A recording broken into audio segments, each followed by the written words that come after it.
Good morning, AirPods team. I'm curious what we have in store for AirPods 4. Wow, Tim, you're a poet and you didn't know it. Well, for AirPods 4, we brought active noise cancellation to better fit USB-C, the external speaker from AirPods Pro. Okay, hold on.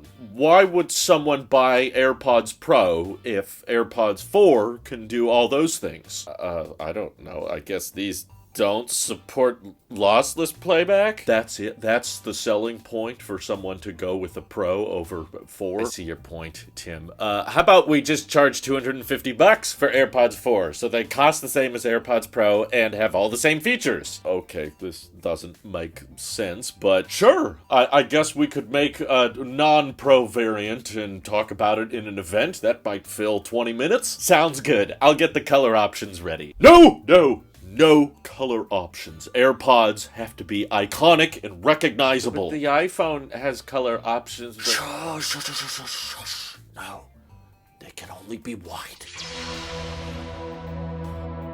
Now, Mark Gurman has reported a lot of things, and he's gotten a lot of things right in the past year, and most of the time I believe him because he reports on things that sound like something Apple's going to do. But I gotta admit, with this AirPods rumor, I'm not quite buying it, and I'm going against the grain here. I think this report is wrong. I'm just gonna preface that from the beginning here. This does not sound like something Apple would do, in my opinion, but I've been wrong in the past too. Probably more than Mark Gurman, so you probably shouldn't trust me, but I'll just go over what the report is actually saying. According to his Bloomberg article, Apple is planning for a fall release of 2 new variants of AirPods. Both of them, though, are AirPods 4th generation, so they're meant to be a follow-up to, AirPods 3, which don't have the customizable tips, they don't have the active noise cancellation, they just got, the Force stem and some better audio quality, some better battery life. But he's saying that there's 2 variants of cheaper AirPods, cheaper than $250. One of them that has active noise cancellation and one of them that doesn't, and both are supposed to still have better audio quality, better battery life, the USB-C port, the external speaker, of course, with the Find My support and all that. So my first reaction to all of this report is, wow, they're just kind of bringing down all of the AirPods Pro features into a cheaper pair of headphones, which, I think we've heard reports like this from Digitimes in the past. It's not exactly a new report, so they might be prototyping some cheaper version of AirPods Pro. I'll believe that, but again, it never actually ended up happening, which is why I'm skeptical of this report claiming the same thing as well. And also, we know how Apple feels about product cannibalization. They definitely don't want to bring too many Pro features to the cheaper phones. That's why iPhone 15 is still 60 hertz. And I think active noise cancellation is the primary reason people opt for AirPods Pro. That's just such a helpful, such a definitive, obvious new feature that, especially if you're going through Amazon, is not that much more money for what you're getting with AirPods Pro versus AirPods 3, and there's not a big price gap between these two products anyway, so I've a hard time personally with the idea of Apple coming up with active noise cancellation on the lower end headphones, and there's only $90 between the two because that would just fundamentally shift what the buying behavior currently is. I mean, Apple has said in their events that AirPods Pro are the most popular AirPods. Makes sense, people want active noise cancellation, AirPods Pro don't cost all that much more, so it's worth it to people. If you suddenly brought down that feature to a lower end pair of headphones, I feel like that one is definitely going to take over the market. That's what everybody's going to buy, and it probably has thinner profit margins than what Apple can get on regular AirPods Pro. I'm sure there's some other Pro-esque features they could bake into the Pro AirPods to somewhat differentiate them, like, there's adaptive EQ or, adaptive voice isolation where you're talking to people and it kind of blurs together what things you should be hearing versus not hearing, and maybe they restrict a few of those little edge cases to the Pros, but I think what's far more likely is we're just going to see another version of AirPods 3 without the active noise cancellation in the fall. It'll have USB-C, it might have the speaker on the case if you want to ping it and have all the Find My compatibility, but I highly, highly doubt Apple is going to be willing to bring active noise cancellation down to the masses because AirPods Pro at $250 are already one of their best-selling accessories, one of their best-selling wearables of all time. And I personally just don't think there's much room currently in the AirPods lineup for one pair of earbuds with ANC and another cheaper pair of earbuds with ANC. What's the feature difference between the two, especially if they're both going to have Type-C, they're both going to have a speaker on the outside? It's just too much overlap, in my opinion. So maybe Apple's planning on some manufacturing efficiency to make AirPods Pro cheaper, but I highly, highly doubt we're going to see, like, AirPods Pro Lite, as it was rumored several years ago. Even if Apple's toying around with it, I don't think that they're gonna, like, beef up the regular AirPods Pro to try to justify them, like, oh, these have lossless support with the iPhone now, or something like that, or they make them out of ceramic or metal, or try to make them more premium. All of this work going into the little earbuds, and in my opinion, it's unnecessary, because what we all want at the end of the day is a refresh to AirPods Max. Why is Apple waiting so long to refresh this thing? I'm ready for that to get Type-C and lossless playback, because it's the only pair of AirPods that actually has a port on the headphones themselves. AirPods Max could be a great iPhone and Mac accessory for not just audio listening, but audio creation. They could have the low latency, you know, you could do USB analog audio. You could update the design to not have so much moisture and condensation problems. You could make it lighter, more comfortable, more affordable. You could redesign the charging system to make it better. Or, of course, just put Type-C on there. There's so much you can do with AirPods Max. I don't know why we're fussing around with AirPods 4 and AirPods Pro SE or something weird like that. It just sounds wrong. But do you agree with Mark? Do you think Apple is planning 2 new variants of AirPods 4 to have a more complex AirPods lineup? Feel free to let me know your thoughts down in the comments below. And thank you to everybody supporting this channel directly. Seriously, helps us out a ton, as does just watching these videos. So thanks again. This is your Apple Sheep here, and I will see you all in the next one.